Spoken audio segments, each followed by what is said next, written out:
two other things that you had mentioned before the last show that because we were talking about the heresies and the false teachers, you had said that that's not the only focus you focus on in your ministry, Yeah. that you focus on woke theology and kind of the seeker sensitive church, the mega church arena there as well.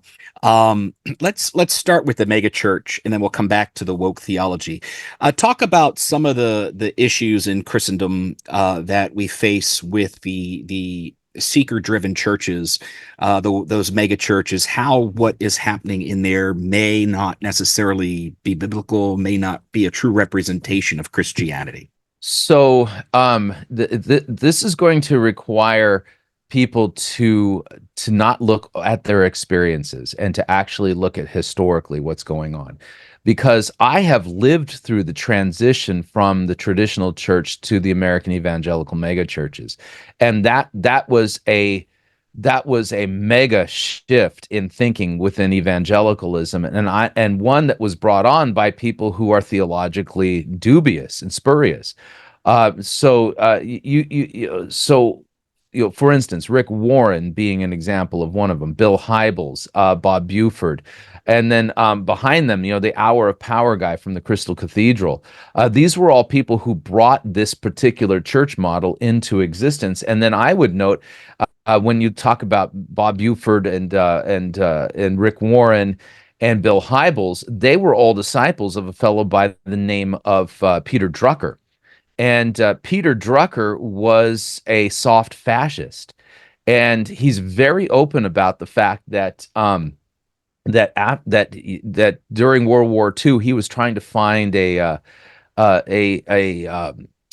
kinder version of fascism and bring that about.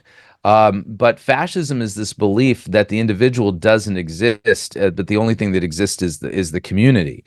And so, under the influence of Peter Drucker, Buford and Warren and Bill Hybels, they concocted the modern megachurch movement, and at its core, they replaced pastors with vision casting leaders, and this is all, by Drucker's accounting, this is all modeled off of what's called the Führerprinzip, which was the organizing principle behind fascism. And so I would note that the whole modern megachurch with vision casting leaders and all this kind of stuff, this is a rebellion against the actual pastoral offices that God has established within the church. And so this is, I would note, when you read the Epistle of Jude, Jude warns us about kind of three archetypes of false teachers to look out for. Cain, Balaam, and Korah. Those are the three mentioned by Jude. Cain is the guy who has religious activity but no faith. He just basically believes that him doing the thing somehow earns merit from God. That's just nonsense. Balaam was the prophet for profit, but Korah's rebellion is the more insidious one that a lot of people don't consider. Korah was a fellow who led a rebellion against Moses and Aaron, claiming that they had exalted themselves above the people, the ordinary people of Israel, and that they were somehow guilty of pride and arrogance because God had set them up as prophet and priest and high priest and stuff like this. And he basically said, all the people are holy. This is wrong for you to do what you're doing. And so God punished Korah and those who rebelled against them by killing them with fire. It was quite a terrifying thing.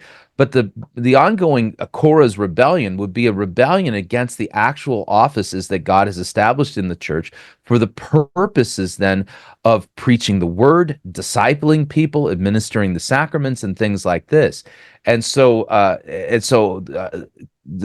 its core, the modern megachurch movement, with its despising of the actual pastoral office and the instituting of this vision casting leader, that's exactly what we would expect from Korah's rebellion, and it's a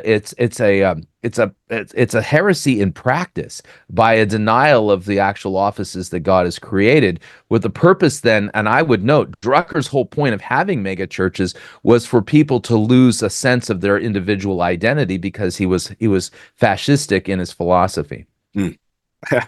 Very much Hitler in the Christian perspective here when you think about it. That's Yeah, kind of without scary. the anti-Semitism, Right. I would note that he was not a Nazi, and here's the important thing, Yeah. is that there's a difference between Nazism and fascism.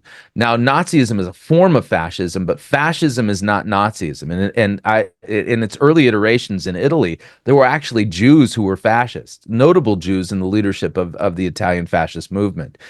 So when we hear the word fascist, we oftentimes think of Nazis. That's a whole other thing altogether. Fascism is a philosophical. It's a development, a weird spin-off of Marxism, which is a collectivist ideology, but it's an adaptation of that collectivist ideology that then denies the existence of the individual, and the only thing that matters is the group, is the community, is the nation, and you need to lose your individual identity in the identity of the group. Yeah. And I remember when Hitler came and befriended Mussolini, Mussolini delayed as long as he could on the arresting and persecution of Jews as long as he Yep. could until Hitler stepped in because some of his top generals and bosom buddies were Jewish. I Yep. remember that in the history. So that's the seeker driven. And then we have this third issue, which seems to really be taking this nation by force more rapidly than I think we are aware of, and that's this whole woke theology. Explain what this is and why this is very scary for Christendom moving forward. Right. So I'm going to note that wokeism is an outcropping of postmodern thinking. It's kind of a necessary outcropping of postmodernism. Now, if this is going to require people to do a little bit more research on the terms modern versus postmodern, and that's a big shift that took place in our lives in the early part of this millennium, in the early part of the 21st century. You had the overt shifting of the cultural norm going from modernism to postmodernism. And postmodernism, aside from being an irrational philosophy, is extremely individualistic. So much so, I think the best way to describe it is it's just another manifestation of what we see at the end of the book of Judges, that everybody did what was right in their own eyes. Okay, it's completely relativistic. It's experiential. And there is no hard truth, and then in the postmodern way of thinking, anybody who believes in truth, who believes that truth is something objective, absolute, or whatever, they're doing so for the purpose of basically asserting their power over you. And so the idea behind being woke is this idea then that the United States has always been using its truth claims and its narrative regarding the United States being the beacon on the hill, or that they have a manifest destiny to go and save the world from tyranny and stuff like that. They see that as a narrative of oppression. And then they'll point to, kind of African Americans here in the United States as being the quintessential example of people who've been oppressed. But then the oppression then goes on to the homosexuals, to the LGBTQ XYZ community, and all this kind of stuff. And so wokeism is about this idea of throwing off all of these different oppressive systems that come from people believing in truth. And so they get rid of truth in any kind of an absolute sense. What's true for you is true for you. If you want to self-identify as a turnip, you can. And nobody should be allowed to tell you that you're not a turnip and that you don't taste good in a salad. And so it's really at its core, this idea of eschewing any kind of objective form of truth, a right or wrong, or anything like this. And then the only thing that exists is what you are experiencing within yourself, and you coming to grips with who you are, who is the true you, and letting that come out, and things like this. It's nonsense. But here's the issue: is that it's found a home in many of the old mainline denominations, and as a result of it, they've put a Christian-ish veneer on it, and are basically saying this is exactly what God wants to do with you. And so, if you decide that you want to self-identify as somebody of a different gender, they'll baptize you under your new name, under your new gender, and say that this God, love is God, and He's going to, and we shouldn't even use he, the divine being, whether it be male, female, or zim zam and za. He just that deity just wants you to be true to your authentic self. Yeah, and I think we saw that really come to a hedge at the most recent United Methodist General Council, and maybe in the future we can connect again and maybe do a little bit more in depth, pulling from your knowledge of woke theology and what really Yeah. is modern, what is postmodern, how that flows in, how we've really.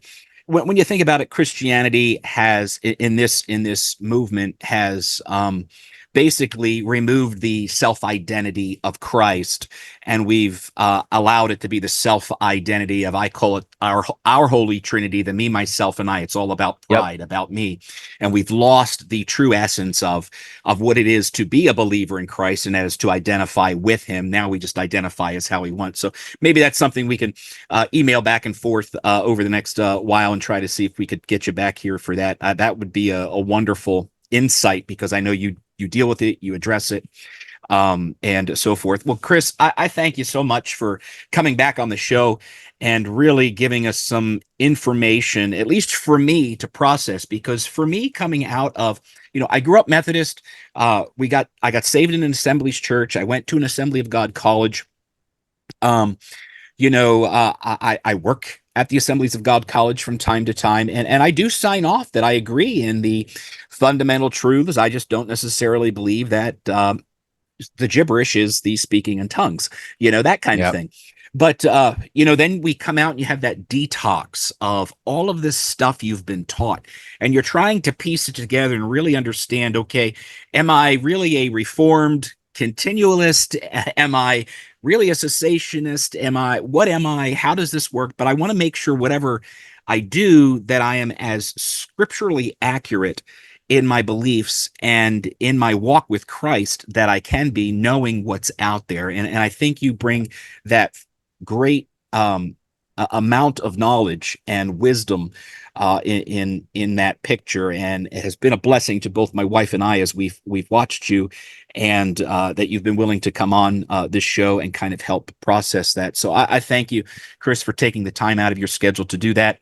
I'm Mike Beckett, your host for The Dead Prophet. We will see you next time on the show. Have a great day.